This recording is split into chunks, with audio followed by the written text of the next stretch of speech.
नमस्कार दोस्तों, मेरी आज की कहानी है विलक्षण साधना। यह प्रसंग रामायण युग से है। माता शबरी का नाम तो आप सभी को पता होगा। माता शबरी भगवान की परम भक्त थी। पहले तो वह शबर जाति की एक भोली भाली लड़की थी। शबर जाति के लोग ऐसा मानते हैं कि कुरूप होते थे, परंतु शबरी इतनी कुरूप थी कि शबर जाति के लोग भी उसको स्वीकार नहीं करते थे। माता पिता को बड़ी चिंता होने लगी कि बेटी का विवाह कहाँ करें। ढूंढते ढूंढते आखिर उनको शबर जाति का एक लड़का मिल गया। माता पिता ने रात में शबरी का विवाह करके उसको रात में ही विदा कर दिया। लड़के को कह दिया कि भैया तुम रात रात में ही अपनी स्त्री को ले जाओ। लड़का उसको लेकर रवाना हो गया। आगे आगे लड़का चल रहा था, पीछे पीछे शबरी चल रही थी। चलते चलते वे दंडक वन में आ पहुँचे। वहाँ सूर्योदय हो गया। लड़के के मन में आया कि देखूं तो सही मेरी स्त्री कैसी है। उसने पीछे मुड़कर शबरी को देखा तो उसकी कुरूपता देखकर वह डर के मारे वहाँ से भाग गया कि यह तो कोई डाकन है, मुझको खा जाएगी। अब शबरी बेचारी दंडक वन में अकेली रह गई। वह पीहर से भी आ गई थी और ससुराल का पता नहीं था। अब वह कहाँ जाए। दंडक वन में रहने वाले ऋषि शबरी को अछूत मानकर उसका तिरस्कार करने लगे।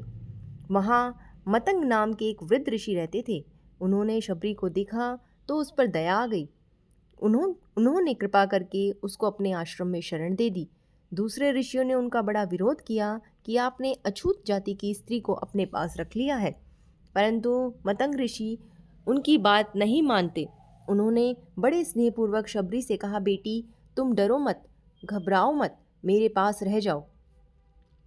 जैसे कोई माता पिता के पास रहे, ऐसे शबरी खुशी से वहाँ रहने लग गई। शबरी को सेवा करने में बड़ा आनंद आता था। सब ऋषि मुनि शबरी का तिरस्कार किया करते थे, इसीलिए वह छिपकर डरते डरते उनकी सेवा किया करती थी। रात में जब सब सो जाते, तब जिस रास्ते से ऋषि लोग स्नान के लिए पंपा सरोवर जाते थे, वह रास्ता बुहार कर साफ कर देती। जहाँ कंकड़ होते वहाँ बालू बिछा देती। ऋषियों के लिए ईंधन लाकर रख देती। अगर कोई देख लेता तो वहाँ से भाग जाती। वह डरती थी कि अगर मेरी छाया ऋषियों पर पड़ जाएगी तो वे अशुद्ध हो जाएंगे। इस प्रकार ऋषि मुनियों की सेवा में उसका समय व्यतीत होने लगा। आखिर एक दिन वह समय आ पहुँचा जो सबके लिए अनिवार्य है। मतंग ऋषि का शरीर छूटने का समय आ गया था। जैसे माता पिता के मरते समय बालक रोता है, ऐसे ही शबरी भी रोने लग गई। रोने के सिवा वह और करे भी क्या। हाथ की बात होती तो कुछ कर पाती। मतंग ऋषि ने कहा कि बेटी तुम चिंता मत करो, एक दिन तुम्हारे पास भगवान श्री राम आएंगे। मतंग ऋषि शरीर छोड़कर चले गए। तब शबरी भगवान श्री राम के आने की प्रतीक्षा में लग गई। प्रतीक्षा बहुत ऊंची साधना है।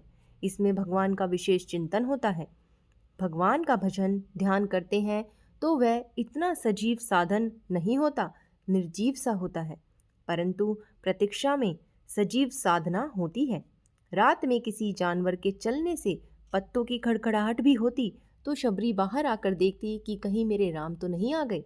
वह प्रतिदिन कुटिया के बाहर पुष्प बिछाती और तरह तरह के फूल लाकर रखती। फलों को भी वह चक्कर बढ़िया बढ़िया फल राम जी के लिए रखती। राम जी नहीं आते तो दूसरे दिन फिर ताजे फल लाकर रखती। उसके मन में बड़ा उत्साह था कि राम जी आएंगे तो उनको भोजन कराऊंगी। प्रतीक्षा करते करते एक दिन शबरी की साधना पूर्ण हो गई।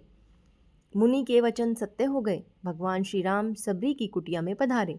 दूसरे बड़े बड़े ऋषि मुनि प्रार्थना करते हैं कि महाराज हमारी कुटिया में पधारो, पर भगवान कहते हैं कि नहीं, हम तो शबरी की कुटिया में जाएंगे।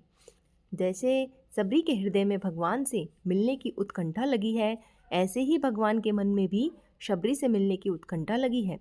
भगवान का स्वभाव है कि जो उनको जैसे भजता है वे भी उसको वैसे ही भजते हैं। शबरी ने आनंद की सीमा नहीं रही। वह भगवान के चरणों में लिपट गई। जल लाकर उसने भगवान के चरण धोए, फिर आसन बिछाकर उनको बैठाया। फल लाकर भगवान के सामने रखे और प्रेम पूर्वक उनको चख कर खिलाने लगी। शबरी पुराने ज़माने की लंबी स्त्री थी। राम जी बालक की तरह छोटे थे। जैसे माँ बालक को भोजन कराए, ऐसे ही शबरी प्यार से राम जी को मीठे फल खिलाने लगी। और राम जी भी बड़े प्यार से उनको खाने लगे।